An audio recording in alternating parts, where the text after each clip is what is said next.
déjà, c'est une loi récente, en 2016, même si déjà des dispositions existaient par rapport à la loi précédente, la loi de 2007. Elle est pour le moment assez inopérante, puisqu'elle a seulement 2 ans, mais quand même elle se met en œuvre, mais on voit bien qu'elle se met en œuvre de façon inégale sur les territoires. Et ce qu'on a pu observer, c'est quelques effets peut-être pervers de cette loi, notamment en ce qui concerne les jeunes majeurs. La loi de 2016 prévoit par exemple un entretien exceptionnellement reconduit une fois, et cet entretien donne souvent lieu à un entretien qui s'arrête à il va falloir trouver une solution ensuite. Ce n'est pas un entretien d'accompagnement, ce n'est pas forcément un entretien de perspective, mais c'est un entretien qui pointe que le jeune va bientôt quitter le dispositif de protection de l'enfance, par exemple, et qu'il faudra qu'il trouve les moyens de poursuivre sa vie en dehors du dispositif de protection de l'enfance. C'est un des effets pervers que nous, on commence à percevoir. Je ne dis pas que c'est dans tous les départements, mais en tout cas, c'est un point que l'on relève ici ou là et qui est regrettable d'ailleurs. Pour ce qui n'est pas encore opérant, il y a par exemple un protocole qui est prévu dans la loi qui invite tous les acteurs à se mettre autour de la table et à penser une stratégie justement d'accompagnement de ces jeunes majeurs. Très peu de protocoles sont mis en œuvre, du moins comme l'a souhaité le législateur, alors que de notre point de vue, ce protocole est un moyen, un outil justement de développer une politique en direction de ces jeunes. Donc là, c'est le côté qui sans doute demande du temps pour que la loi soit appropriée, mais en même temps qui dénote à quel point elle est difficile pour les différents acteurs qui participent à ces sujets concernant les jeunes de se mettre autour de la table et de définir une politique commune. Au fond, c'est ça.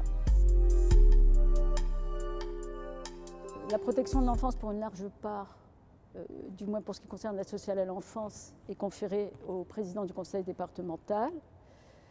Mais en même temps, il y a d'autres acteurs. Quand on dit protection de l'enfance, on oublie que d'autres acteurs participent à cette protection de l'enfance, ne serait-ce que, bien sûr, les magistrats, ne serait-ce que les professionnels du soin, ne serait-ce que l'éducation nationale, ne serait-ce que tous ceux qui participent à la vie des enfants. Et donc cette protection de l'enfance nécessite effectivement, pour avoir une approche globale de l'enfant et qui coïncide justement avec la vie de tout enfant, dans toutes ses facettes, tous ses compartiments de vie, il importe que tous ces acteurs puissent travailler ensemble, justement, non pas pour s'arrêter au fait que l'enfant n'est qu'un sujet ou objet de protection, mais que l'enfant est un enfant.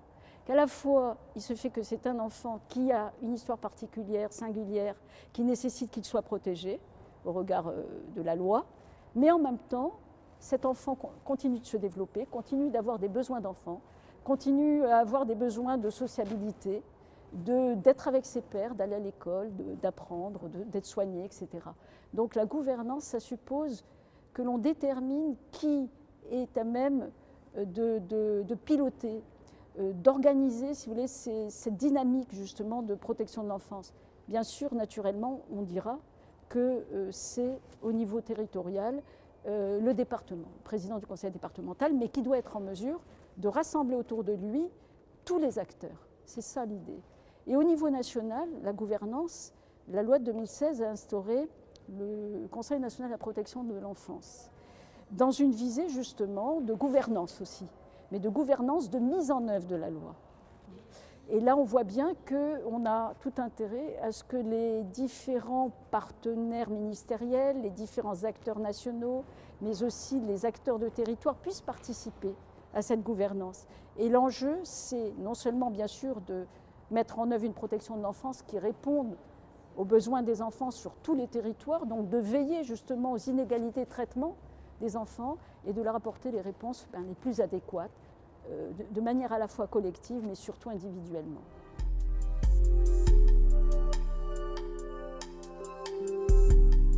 Alors, déjà que faire? Je crois que la question au fond, c'est la question de l'interaction, de la collaboration entre les différents acteurs. au niveau politique bien entendu. Il importe que toutes les instances qui ont à connaître de telles situations, à décider ou à accompagner, soient en articulation. Il n'est pas concevable que chacun s'occupe dans son coin de telles problématiques de l'enfant. Donc, il me semble que pour répondre globalement à un enfant en situation, par exemple, de handicap,